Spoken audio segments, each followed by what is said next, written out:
Buvez-vous régulièrement de la bière artisanale? C'est notre question sondage sur le site mlemedia.ch. Bière artisanale en Suisse, essor durable ou marché saturé? Bien, on va en parler. La Suisse, qui est une terre de tradition brassicole, a vu ces dernières années un boom des brasseries artisanales. Mais cet engouement peut-il durer? En 2023, 43 brasseries ont dû fermer, fragilisées par la hausse des coûts des matières premières et de l'énergie. Avec l'une des plus fortes densités de brasseries au monde, le marché suisse de la bière artisanale est-il arrivé à saturation? C'est une question qu'on va se poser ce matin. Un débat ouvert ce matin avec Sylvain Fazan, auteur du guide des brasseries que j'avais reçu à l'époque sur une autre radio pour en parler.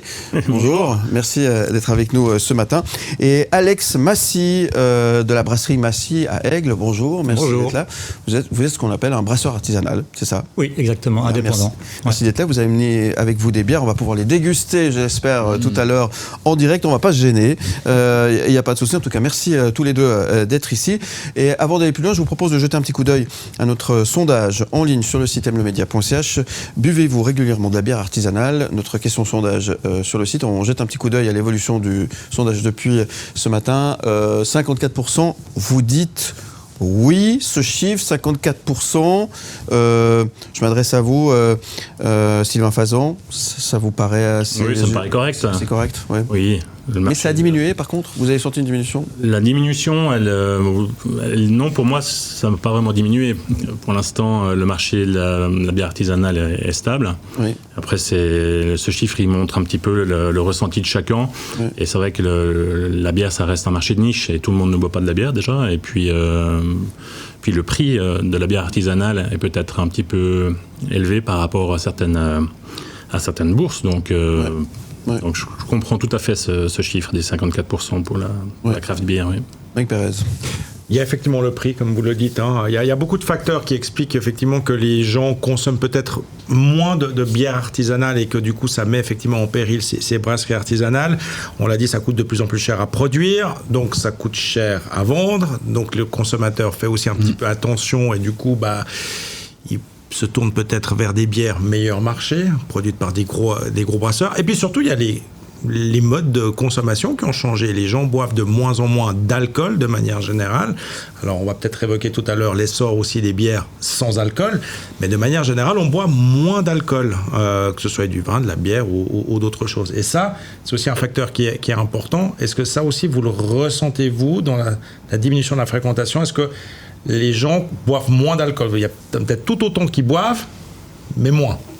Ou mieux. Ouais, je pense justement, c'est que ça dépend des segments dans lesquels on se trouve. Finalement, quand on est dans l'artisanal, on ne base pas vraiment sur la quantité. Enfin, pour le consommateur, c'est pas un consommateur qui va consommer forcément beaucoup, mais qui va chercher une meilleure qualité ou des expériences gustatives plus intéressantes. Et puis finalement... C'est pas le fait que les gens boivent moins individuellement qui nous impacte tellement. Après, c'est les modes aussi de consommation des gens. Donc, et puis, il y a quand même une chose aussi qui péjore le travail des indépendants, c'est que beaucoup de bières artisanales, en fait, n'en sont pas. Les grands groupes industriels ont bien compris qu'il y avait un filon, et puis une partie des bières dites artisanales sont en fait produites par des grosses brasseries internationales. Et j'utilise des terminologies qui font penser effectivement à de l'artisanal ou du local, disons. Les termes ne sont pas protégés, donc on peut parler de craft, d'artisanal, comme on veut finalement. Ouais, tout à fait. Alors, votre avis nous intéresse. Je vous rappelle que vous pouvez prendre part au débat avec vos messages écrits ou messages vocaux via notre compte Instagram et via notre numéro WhatsApp à votre disposition, 079 121 9000. D'ailleurs, nous avons reçu ce message. Je vous propose d'écouter et on va réagir en fonction de ce qui va être dit. Les petites brasseries en Suisse qui sont condamnées à fermer, pas qu'elles ont envie de fermer puis qu'ils ne trouvent pas de consommateurs, mais simplement parce que le prix aujourd'hui du verre est beaucoup trop cher et qu'il y a des stocks depuis la guerre en Ukraine de blé stocké, que la production de verre, et puis effectivement si on peut faire un rapport, si ça peut éclairer certaines personnes, c'est qu'en fermant la verrerie de Saint-Pré justement, en Suisse, on n'a plus de verre. Donc, ce qui amène à aller chercher à l'étranger les bouteilles, ce qui a un impact aussi sur le coût Fajan, je vous voyais réagir. Vous êtes assez d'accord avec ce qui est dit. Mais exactement, il y a à peu près 20% d'augmentation sur les matières premières. Oui. Donc pas seulement sur le verre, également sur le houblon et le malt. Et on en parlait tout à l'heure hors antenne. C'est vrai qu'actuellement, on n'a pas tellement de malteries en Suisse qui peuvent répondre à la demande des brasseries, ni même de houblonnières. Donc on est un petit peu dépendant de l'étranger. Et puis les prix ont pris l'ascenseur depuis la guerre en Ukraine.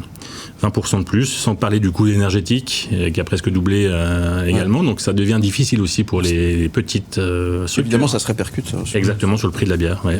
Est-ce qu'il n'y avait pas quand même aussi un peu un phénomène de mode à un moment donné? On se disait, c'est cool de boire de la bière artisanale faite par des micro-brassés ou des choses comme ça. Puis finalement, les gens se sont dit, je retourne à des bières plus basiques, on va dire, et plus connues internationalement.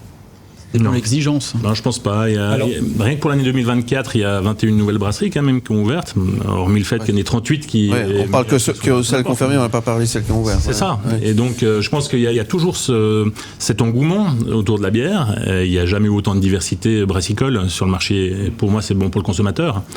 Donc ça, il faut le relever aussi. C'est effectivement, c'est important. Virgile. Et puis, en ce qui concerne le coût, la bière reste quand même un alcool l'un des moins chers du marché par rapport à du vin ou même des alcools forts. Donc je pense que ça reste quand même encore accessible, même si parfois, quand je vois dans certains festivals ou certaines brasseries ou restaurants, on va payer 8 francs pour une bière. Je trouve ça quand même assez cher pour une bière. Donc, non, après, il y a des bières spéciales. Ça dépend de la bière. Aussi certaines bières de garde. Je trouve pas forcément choquant d'acheter une bouteille de bière de 75 centilitres à 16 ou 20 francs, voire même plus, à partir du moment où il y a une qualité de produit qui correspond à l'attente du consommateur. Mais le problème, c'est que justement, il y a la concurrence du coup de la bière produite par le gros brasseur international. Où je suis juste allé voir sur un site internet d'un grand distributeur qui vend de l'alcool. Si vous achetez de la bière effectivement produite par des gros brasseurs, vous êtes de l'ordre de 3 à 4 francs le litre. Je parle de litres, c'est les bouteilles de 25 ou de 33. On est dans ces prix-là. Dès que vous partez dans des choses un peu plus locales ou un peu plus artisanales, effectivement, vous triplez, voire vous quadruplez le prix. Et là, je me mets à la place... il faut se mettre à la place du consommateur. C'est que le consommateur, à un moment donné, il se dit, j'ai des gros buveurs de bière qui viennent chez moi ce week-end. Qu'est-ce que je fais? Est-ce que effectivement je me saigne et puis je prends de la bière ultra chère, ou bien est-ce que je me dis, je prends effectivement la bouteille verte qu'on connaît tous, et puis ça ira très bien pour faire ma grosse soirée, quoi. C'est ça. Il faut se mettre à la place du consommateur aussi. Ce qu'il faut voir aussi, c'est que finalement, vous ne consommez pas le même produit. Une bière industrielle bas de gamme, on va dire, bas prix, elle est souvent même pas brassée. En fait, c'est des concentrés qui sont dilués, c'est des extraits de houblon, on ne parle pas du même produit. Et c'est évident que si on veut se fournir aussi en malt local ou en houblon local, alors qu'il est extrêmement rare, les prix ne sont pas les mêmes. La plupart des maltes viennent de certaines énormes brasseries européennes, allemandes, belges, et que dès qu'on veut partir sur le marché local, le prix déjà de base du malt sera peut-être doublé, le prix du houblon aussi, donc on ne parle réellement pas des mêmes produits. Alex Massy, c'est quoi les plus grandes difficultés auxquelles vous êtes confronté aujourd'hui en tant que microbrasseur? Alors moi, aujourd'hui, j'ai pas particulièrement de difficultés. En 2022, j'ai été touché de plein fouet aussi par le problème des bouteilles, du verre. Moi, j'avais un modèle de bouteille un petit peu original, dont le prix a doublé en l'espace de quelques semaines. Puis quelques semaines plus tard, il était tout simplement carrément doublé. Et puis quelques semaines plus tard, il était tout simplement plus livrable. Donc je me suis rabattu à ce moment-là sur du verre meilleur marché et plus standard. Donc voilà, ça c'est clair que j'ai été touché de plein fouet. Après, moi j'ai aussi à quelque part prévu un petit peu ces augmentations de coûts d'énergie, etc. Et c'était aussi dans ma démarche pour ça que je produis tout moi-même. Je cultive moi-même mon houblon. C'est une des rares houblonnières de Suisse. Je produis moi-même mon malt. Donc ça m'a permis de limiter mes coûts en fait. Je maîtrise mes coûts.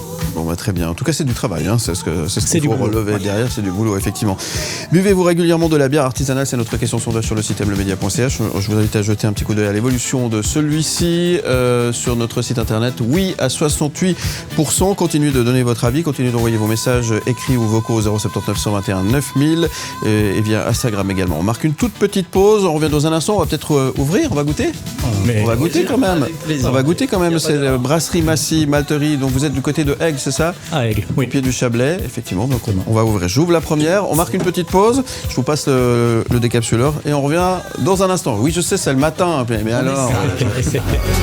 Ni pour, ni contre, bien au contraire. À la question, buvez-vous régulièrement de la bière artisanale? La réponse est oui. En tout cas, nous, ce matin, on déguste une bonne bière de la brasserie Massy à Aigle avec Alex Massy qui nous fait le plaisir d'être avec nous. Merci. Ça, c'est justement votre production. Vous avez plusieurs gammes de bières. Très brièvement, vous proposez plusieurs produits. Hein. Oui, j'ai une gamme permanente de 4 bières différentes. Et puis, je brasse occasionnellement d'autres bières de saison. Ouais, très très bonne. Bière au bourgeon de sapin. Enfin, je fais des petits essais de temps à autre. Mais j'ai une gamme de 4 bières. Après, ce que cherchent aussi les clients dans la bière artisanale, c'est une diversité. Donc, on est aussi pas contraint, parce que c'est plus intéressant de brasser plusieurs produits différents. Mais on s'attend à nous, en venant visiter une brasserie, de pouvoir goûter quand même quelques bières. Brasserie Massy, si jamais, c'est dans le Chablais, à Aigle, M-A-2-S-Y, hein, voilà. Si jamais, il y a un site internet. Et puis, vous avez des... Alors, on est en train de déguster, je goûte une bière blanche qui est super bien. Les micro-brasseries ou des brasseries artisanales, il y en a beaucoup, hein, Sylvain Fazan. J'ai arrêté de les compter. Oui, c'est ça. C'est que, en fait, mais il y a eu quand même on parlait de mode avant, vous avez dit non, mais il y a quand même eu un phénomène où un petit peu de mode où tout le monde voulait avoir sa brasserie. En tout cas, s'intéresser à... Il y a eu un effet de mode, bien sûr. Ceci étant dit, pour moi, il s'est pas stoppé net. Non, et pour moi, il y a une nouvelle génération de brasseurs qui arrivent sur le marché. Et puis, ils ont déjà des produits qui sont déjà assez élevés au niveau de la qualité, de la stabilité du produit. Quand on parle de brasserie dite artisanale, on parle quand même que de 4% de la production en Suisse. Le reste étant détenu par les grands groupes. Les grands groupes, ouais. On ne citera pas. Non. Il faut quand même savoir aussi en Suisse, c'est qu'on a un souci pour moi, il faut qu'on légifère sur ce qu'est une brasserie. Actuellement, une brasserie doit se déclarer au registre des brasseries à Berne à partir d'une production de 400 litres, ce qui pour moi est une hérésie. Donc quand on parle de 38 brasseries artisanales en Suisse romande confirmées en 2023 et 2024, pour moi c'est un chiffre qui n'est pas représentatif. Parce qu'il concerne énormément de particuliers, de homebrewers, des gens qui font comme ça leur bière au fond de leur cave. Donc, c'est pas forcément des... Ça rend pas service à la profession. Non, donc, hein. Du tout. Ouais. Et c'est peut-être là où le bas blesse, en fait, là où il y a un souci, en tout cas. Tout à fait. On a reçu des messages. Je vous propose de les écouter, on revient, on continue le débat pour cette deuxième partie, ce qui vous permet de vous rincer le gosier pendant ce temps. C'est parti. Il y a déjà énormément de brasseries. En plus, si on compare au marché suisse, c'est déjà énorme. Et franchement, on le voit bien, hein, les consommateurs, ils n'arrivent pas du tout à suivre. Et puis, il faut dire aussi qu'aujourd'hui, la qualité, il suffit plus vraiment à faire la différence. Et à force de vouloir grandir trop vite, il y a des brasseries qui se sont tirées complètement de balle dans le pied. Et franchement, il serait peut-être temps de revenir à un modèle, je sais pas moi, plus réaliste, plus durable, quoi, qui tient dans la route. Et franchement, ça continue. Il y en a qui vont laisser des plumes. Allez, santé quand même, hein. Je pense qu'il y a beaucoup trop de marchés de la bière artisanale qui se sont lancés, qui ont connu cette croissance rapide en Suisse ces dernières années. Et cette saturation devient un problème parce que finalement, trop de brasseries se sont lancées sans une véritable stratégie. Personnellement, moi, je pense que pourquoi pas envisager un créneau sur des boissons sans alcool, elles aussi artisanales. Ce serait peut-être pas mal. Que dire? Non. Alors, là, on a réussi à énerver Sylvain Fazan. Quand il entend que c'est Je suis obligé d'en boire un coup. Oui. Non mais justement, c'est intéressant. Que dire? On va parler de saturation du marché de la bière en Suisse. On est loin de la saturation, comme je disais. Le craft beer, ça représente que 4% des ventes, donc il y a encore de la place pour tout le monde. Et puis au contraire, je trouve que ça amène quand même la créativité, le fait qu'il y ait beaucoup de brasseries, il y a beaucoup de collaborations de brasseries. Donc pour moi, c'est très très important. Au contraire. Après, oui, alors c'est clair qu'il y a un point qui a été relevé, qui parlait effectivement de ces brasseries qui vendent peut-être un peu trop vite leur bière sur les étals des épiceries ou autres. Ça pèse. Enfin, pour moi, c'est pas une bonne chose. Il devrait au moins s'écouler un petit laps de temps pour que les brasseries aient le temps de stabiliser leurs produits. Et puis, il y a beaucoup trop de petites brasseries justement qui mettent leur bière en vente et qui font peut-être du tort aux brasseries. Oui, ça c'est une certitude. Mais de nouveau, là, on doit légiférer et puis augmenter la quantité minimale à 5 hectos. 5000 litres, ça me paraît être un bon chiffre. Ouais. Alex, vous voulez réagir ? Il y a autre chose qui a été relevé dans le premier commentaire, là, qui est assez juste, je pense. C'est le fait que certaines brasseries ont peut-être voulu grandir trop vite. Ouais. Bon, après, c'est des calculs économiques que chacun fait individuellement. Bien sûr, certains ont beaucoup investi, peut-être sans la clientèle qui suivait derrière. Mais ça, c'est libre à chacun. Enfin, c'est c'est aussi marché le public qui choisit, régule. finalement. C'est ça. Ouais. Donc, c'est évident que quand on brasse 500 litres à la fois comme moi, c'est assez rapidement écoulé. Quand on passe à 2000 litres à la fois, imaginez, vous devez vendre 2000 litres de bière par jour. Bon, c'est pas le même niveau, c'est pas le même travail. Vous entrez en concurrence avec plus d'autres brasseries. Ouais. Donc, mais c'est le monde normal, en fait. C'est le monde normal de la concurrence. Et puis, ça permet à certains de trouver des niches, à d'autres d'être performants. Et puis voilà. Ouais, c'est pas alarmant. Virgile. En ce qui concerne aussi la difficulté au niveau des micro-brasseries, là on voit qu'il y a de moins en moins de brasseries. Est-ce que c'est pas aussi un problème fiscal ? Parce que le vin, lui, n'est pas taxé. Par contre, la bière, elle est taxée. Le fait de ne plus taxer la bière, est-ce que ça permettrait aussi d'avoir un meilleur... C'est vraiment le cas, parce qu'ils ont d'autres emmerdements, les vignerons. Hein, oui, mais c'est une réalité. C'est une réalité. La bière est soumise à la taxe sur l'alcool. Ah ouais. Dont on fait des déclarations chaque année. Donc une partie du prix de vente, c'est effectivement une taxe à laquelle les vignerons ne sont pas soumis, effectivement. Ils avaient réussi, leur lobby était très puissant à l'époque où cette taxe a été créée, et ils ont réussi à en être dispensés, ce qui n'était pas du tout le cas au même moment où le monde de la brasserie artisanale n'existait pas. Est-ce qu'on peut comparer les deux ? Parce que c'est pas le même métier, c'est pas les mêmes contraintes. C'est comparable. C'est comparable quand même ? C'est comparable dans le sens où maintenant on commence à produire aussi de l'orge, des houblons locaux, on arrive dans le même domaine en fait. Ok. Il y a une petite injustice quand même, vous pensez, au niveau de la taxation. Virgile, nous avons reçu des messages sur notre compte Instagram. Oui. Je te laisse peut-être nous en faire part. Alors, on a eu un message intéressant d'un brasseur indépendant. Il s'appelle Maxime. Il nous dit « On fait tout maison. On travaille avec des produits locaux, mais entre les taxes, le prix des matières premières et la concurrence, c'est très dur de s'en sortir. » On a également une gérante de bar qui réagit. C'est Lucie. Elle nous dit que les clients adorent découvrir de nouvelles bières locales. Avoir autant de choix, c'est une vraie richesse et ça fait vivre nos régions. Enfin, nous avons le propriétaire d'une petite épicerie locale, c'est Sébastien. Il nous dit les bières artisanales, c'est du circuit court, de la passion et du savoir-faire local. Il faut les mettre en avant au lieu de s'inquiéter de leur nombre. Voici donc pour les réactions. C'est juste, finalement. C'est juste. Sylvain, oui. Tout à fait, je valide. Ce qui est intéressant dans l'histoire, c'est le consommer local aussi. Ça, c'est important. On défend ces valeurs aujourd'hui. Être locavore, et finalement, ça passe aussi par le plaisir de boire une bonne bière aussi. C'est important. Peut-être boire un peu moins, mais mieux. En fait. Exactement. C'est bien défini. Ouais. D'accord. Vous avez ce genre de discussion avec d'autres brasseurs ? Mais avec d'autres brasseurs et avec des clients. J'ai beaucoup de clients qui en fait préfèrent acheter moins de bières et puis s'offrir des bonnes bières. Ouais. Et quand on gagne au foot, par exemple, comme ce soir, il y a un match ce soir incroyable à Nati.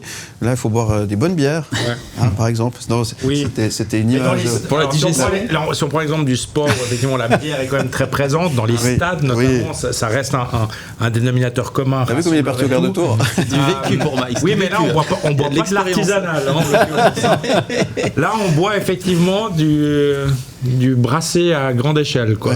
Oui, pourtant qu'il soit brassé, puisque. Mais c'est ça. Puis ça, c'est un marché pour lequel les artisans. Je pense pas que des artisans pourront s'intégrer sur ce marché-là. C'est des volumes de production qui sont gigantesques. Donc, on parle justement de nouveau de deux produits différents.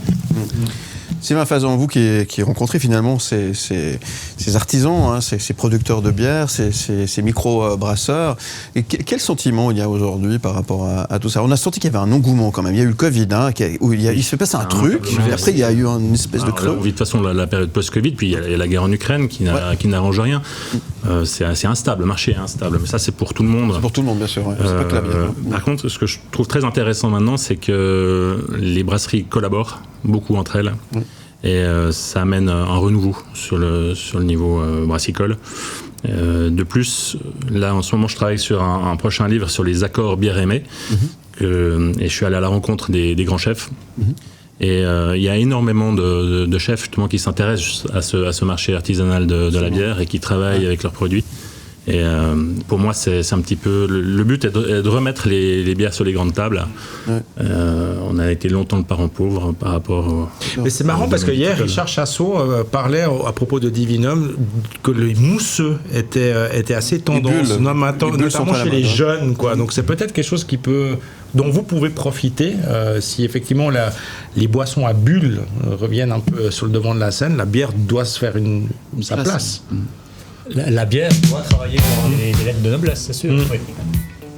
Merci en tous les cas d'être avec nous ce matin, messieurs. Je vous rappelle notre question. Buvez-vous régulièrement de la bière artisanale ? Je vous propose de jeter un dernier petit coup d'œil à notre sondage en ligne sur le site mlemedia.ch. Le temps passe très vite, hein. Vous avez vu ça, c'est de la folie.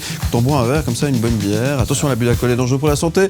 65% vous dites oui, comme quoi on a réussi à susciter un peu d'intérêt pour aller dans votre sens. Ni pour, ni contre.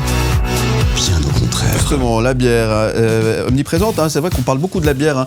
On parlait de la bière et la gastronomie, d'ailleurs vous êtes en train de préparer un bouquin, Sylvain Fazon, je rappelle ce livre, hein, j'avais reçu à l'époque, il paraît qu'il a eu un tome 2. Ça c'était déjà le tome 2. Ça c'est le tome 2, j'ai pas lu le tome 1. Il date de 2016, il date un petit peu maintenant, j'ai pas suivi exactement j'ai pas fait la mise à jour. Aux chiffres, non, parce que je pense que maintenant ça sera un petit peu compliqué, il faudrait avoir 2-3 tomes. Ouais. Il y a beaucoup de brasseries effectivement en Suisse maintenant et j'ai arrêté de les compter. D'accord, très bien. En tout cas, c'est un chouette recueil de plein de micro-brasseries effectivement et des bières artisanales. Et puis, j'avais reçu notamment nos amis d'Helvétique qui ont organisé pas mal de choses, notamment avec Rando Bière. La bière, elle est là, on fait plein de choses avec la bière finalement. C'est vrai que ça devient un rendez-vous, c'est assez fun finalement, c'est assez classe. Et c'est même, on le disait tout à l'heure, quelque chose qui s'accompagne maintenant avec la gastronomie, hein, oui. Dans les grandes tables. Oui, tout à fait. Et il y a un bouquin qui se prépare. Oui, il sera pour cette année. Bon. C'est même sans alcool la bière. Attention, j'ai dit quelque chose. La fête est plus folle. Oui, alors je suis pas très fan de la bière sans alcool. Pour moi, il y a toujours un petit goût de silo, de malt, un petit côté sucré qui en arrière-goût, qui me déplaît, mais ça reste un personnel. Mais je sais qu'il y a beaucoup de brasseries qui s'intéressent effectivement à ces bières sans alcool. Ouais. Il y a des gens qui en consomment de plus en plus. Bien sûr, oui. Ça explose. Je comprends. Le mot de la fin pour ce dernier tour de table, peut-être vous pour commencer, Alex Massy, 2 mots sur cette discussion que nous venons d'avoir et partager. C'est ça, je pense que le monde de la bière artisanale n'est pas en crise. Il y a des brasseries qui ouvrent, des brasseries qui ferment, c'est la vie normale de l'économie. On vit dans un monde qui est économiquement difficile ces dernières années. Ouais. La bière suit le mouvement, mais il y a plein de beaux produits qui se font. Et puis, en fait, il faut consommer local, tout simplement. C'est bien, brasserie Massy avec M-A-2-S-Y, c'est du côté de Aigle. Merci en tout cas, Alexandre, d'être venu ce matin et merci pour la dégustation de vos produits. Aussi, le mot de la fin pour Sylvain Fazon. Disons, buvons mieux et moins mais mieux. Je pense que c'est le mot d'ordre, effectivement. Ouais. Buvons local. Voilà, buvons local, c'est très important. Ce sera d'ailleurs notre sujet de lundi. Consommer local est-il important pour vous ? C'est notre question sondage. Vous pouvez commencer déjà à répondre à cette question sur le site mlemedia.ch. Je vais quand même te donner un mot de la fin. T'as 20 secondes, mon cher Virgile. Privilégions, s'il y a des amateurs de bière qui nous écoutent et qui nous regardent, privilégions tout de même la qualité par rapport à la quantité. On a des brasseries qui font un travail formidable. Vous payez peut-être un petit peu plus cher, mais vous aidez le marché local et puis vous régalez. Voilà. Donc continuez à boire de la bière. Très bien, merci, mon cher Virgile. Mike Perez. Parce qu'il faut soutenir les artisans locaux, quels qu'ils soient, que ce soit des brasseurs, des vignerons, des bouchers, des boulangers, peu importe quoi. On sait qu'effectivement, ils sont là pour nous et on aura toujours besoin d'eux. Donc, bien, merci. Faut les soutenir, faut les aider. Merci pour l'invitation. Un bon week-end à vous tous en tous les cas. On vous retrouve évidemment en podcast et en images sur le site mlemedia.ch. Et puis je vous le répète, la semaine prochaine, dès lundi, nous parlerons du consommer local. Est-il important pour vous de consommer local ? C'est notre question sondage sur le site mlemedia.ch. Et c'est Pascal Clément, artisan boulanger, qui sera là pour débattre avec nous. Dans le monde de la boulangerie, il y a des choses bizarres qui se passent dans la grande distribution notamment. Oui, on en parlera effectivement. effectivement lundi matin. Vous restez avec nous. Dans un instant, nous allons parler gastronomie avec Knut Schwander, épisode 5 avec Olivier Jean. Et puis, nous parlerons vin aussi avec Richard Chassot qui nous parle de la 8e édition de Divinum. Ça se déroule tout prochainement du côté de Morges. Décidément, on boit beaucoup d'alcool. Mais c'est pour bien lancer le week-end. C'est le week-end qui arrive. Voilà. L'abus d'alcool est dangereux pour la santé. Puis si vous conduisez, vous ne buvez pas. Voilà, vous restez avec nous. On est ensemble jusqu'à 10h. À tout de suite sur M le Média et sur Canal+. Où tu veux. Comme.